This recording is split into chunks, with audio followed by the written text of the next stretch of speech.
যারা অ্যাস্ট্রোনমির যারা পণ্ডিত তাদের রেফারেন্স এনেছে। যা একটু বলতে যাচ্ছি, এই ইঞ্জিনিয়ার আনামুল হকের বই এটা। তারপরে ওনাদের ফতোয়া তো দেখালাম। এগুলোর মধ্যে ওনারা পেশ করেছেন কি জানেন? অবাক হবেন। কোরআন কারীমের ইয়াসআলুনাকা আনিল আহিল্লা কুল হিয়া মাওয়াকিতু লিন-নাস ওয়াল হজ, এই একটা আয়াত। যে হেলাল দেখা দিয়ে মাস শুরু করতে হয়, আয়াত আল্লাহ বলেছেন।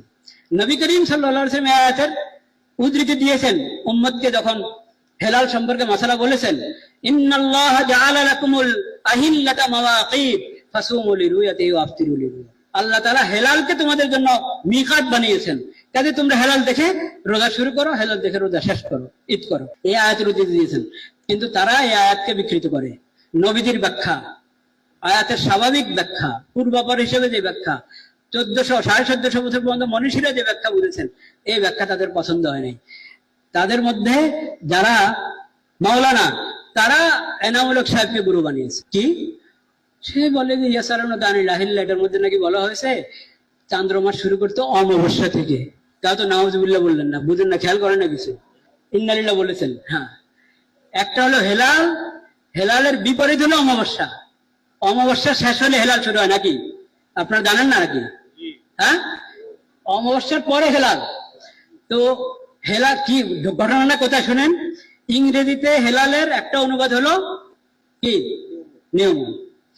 নিউমুন যখন সে ডিকশনারিতে খুলেছে, ইংরেজি থেকে বাংলা ডিকশনারি, নিউমুন এক অর্থ লেগেছে নতুন চাঁদ, আরেক অর্থ লেগেছে অমাবস্যা। তো এখন অমাবস্যা যখন দেখেছে, খুশি হয়ে গেছে, অমাবস্যা। আরে আল্লাহ কি কোরআনে নিউমন বলেছেন না হেলাল বলেছেন? হেলাল বলেছেন। তো হেলালের অর্থ কি সেটা না জুব্বা? তুমি ইংরেজিতে হেলালের অর্থ দেখেছো নিউমন, এরপরে বাংলাতে নিউমনের অর্থ হলো অমাবস্যা। এইভাবে কোরআন বুঝা হবে? এই হলো ঘটনা।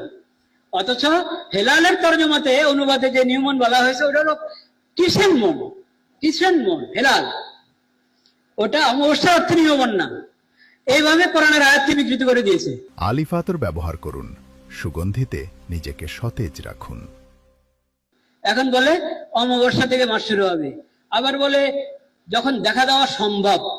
কখন দেখা দেওয়া সম্ভব? এটা তো এই কনজাকশনের পরে, স্ট্রোনমির যেটাকে বলে নিউমন বলে, সেই নিউমনের পরে গিয়ে এটা কয়েক ঘন্টা পরে এটা দৃশ্যমান হয় চাঁদ। দৃশ্যমান হওয়ার সময়টা সম্ভব ভাবে, একবারই নিশ্চিত ভাবে না, মোটামুটি এখন দাবি করে যে বিজ্ঞান বলে যে মোটামুটি নিশ্চিত, কিন্তু তারাও পুরো নিশ্চিত বলে না। আগে থেকে বলে যে অমুক সময় অমুক জায়গা থেকে দেখা দেওয়ার সময়টা আপনি যে কোনো ইয়েতেই মুন সাইডিং এ ঢুকেন, আপনাকে দেখা দিবে, পুরা নকশা দেখা দিবে পৃথিবীর কোন জায়গায় সম্ভাবনায় নাই। কোথাও টেলিস্কোপ দিয়ে দেখা যাবে, কোথাও ভালো চোখ হলে দেখতে পারবে, কোথাও একবারে সরাসরি খোলা চোখে দেখতে পারবে, সব বিবরণ দিয়ে দেয়।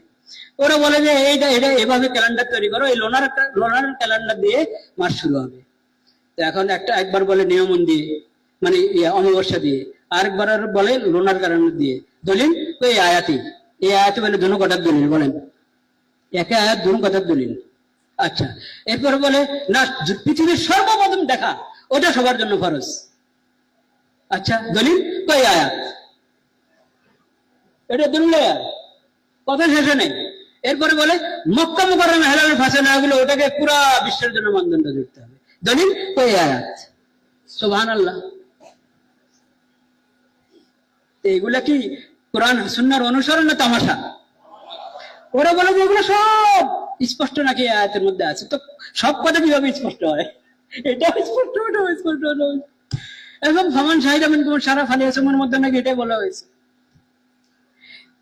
এটা এখন বাস্তবতা। এই বইটা আছে, এই আনামুল হকের বইটা দেখেন, ইঞ্জিনিয়ার আনামুল হক সাহেবের বইতে একটু পড়ে শোনাই দেখেন।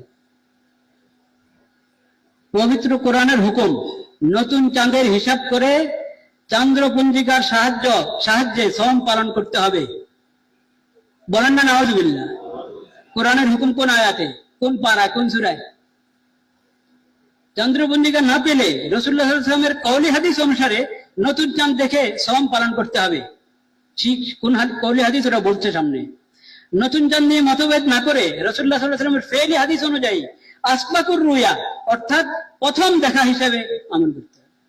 কোন হাদিসে আসবাকুর রুয়া আছে? প্রথম দেখা, সর্বপ্রথম দেখার কথা একটি হাদিসে দেখান, একটা মৌলু হাদিসের মধ্যে নাই, সহিহ হাদিস হাসান হাদিস দেখাবে দূরের কথা।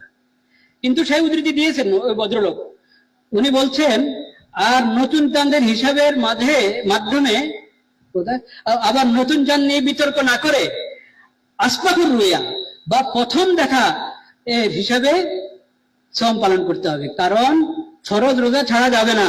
সহিহ মুসলিম 2419 নম্বর হাদিস।